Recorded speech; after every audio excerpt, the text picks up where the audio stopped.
अशोक का जब जन्म हुआ तब ऐसा नहीं लग रहा था कि वो यशस्वी चक्रवर्ती सम्राट बनेगा। राजा भी बनेगा कि नहीं, इस पर भी संदेह था।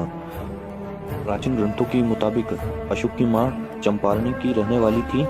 कुछ ग्रंथों में अशोक की मां का नाम धम्मा शुद्रांगिनी बताया गया है। सम्राट बिंदुसार के 101 बेटे और उनमें से कोई एक ही राजा बन सकता था। राजा बिंदुसार चाहते थे कि ज्योतिष उनके बेटों को देखे और बताए कि उनमें से 101 बेटों में से मगध का सम्राट बनने की सबसे ज्यादा संभावना किसकी है। अशोक के पिता ने अपने सभी पुत्रों को परीक्षा के लिए बुलाया। अशोक का भाग्य बदलने ही वाला था। वह मगध की राजधानी पाटलिपुत्र से राजवन की ओर बढ़ा। रास्ते में उसे बिंदुसार के मंत्री राधागुप्त मिले। राधागुप्त हाथी पर सवार होकर राजवन जा रहे थे। साथ में उन्होंने अशोक को भी बिठा लिया। राधागुप्त कौन है और अशोक को सम्राट बनाने में उनका क्या योगदान है? राधागुप्त प्रधानमंत्री के पुत्र थे। बाद में वह मौर्य साम्राज्य में मंत्री बने। बिंदुसार की मृत्यु के बाद उन्होंने अशोक को सम्राट बनने में बहुत सहायता करी। अशोक यह मानता था कि वह मगध की राजधानी का असली उत्तराधिकारी है, लेकिन जिसके हाथ में मगध की सत्ता थी वह यह नहीं मानते थे, यानी बिंदुसार ऐसा नहीं मानते थे कि अशोक मगध की गद्दी के लायक है। लेकिन जब मगध के एक राज्य तक्षशिला में विद्रोह हो गया, राजा बिंदुसार ने अशोक को बुलाया और उसे तक्षशिला जाने का आदेश दिया। अशोक रथ, हाथी, घोड़े, सैनिकों के साथ तक्षशिला की ओर रवाना हो गया।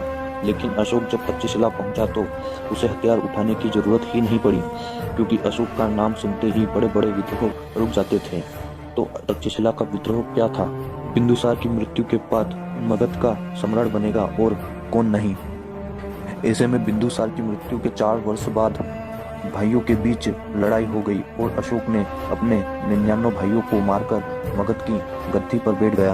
अब अशोक सिर्फ अशोक नहीं था, वो सम्राट देवानाम प्रियदर्शी अशोक था। देवानाम प्रिय मतलब देवों के प्रिय, दशी मतलब देखने में सुंदर। लेकिन इसके बाद जो अशोक का रूप सामने आया उसकी कल्पना भी आज मुश्किल है। सम्राट अशोक के सामने मौर्य साम्राज्य के विस्तार का प्रश्न भी था। आज का उड़ीसा राज्य मौर्य काल में कलिंग कहलाता था। पूर्व में बंगाल की खाड़ी से लगा कलिंग मौर्य युग में एक स्वतंत्र और शक्तिशाली राज्य था। चंद्रगुप्त बिंदुसार की लाख कोशिशों के बावजूद कलिंग मौर्य साम्राज्य का भाग नहीं बन पाया।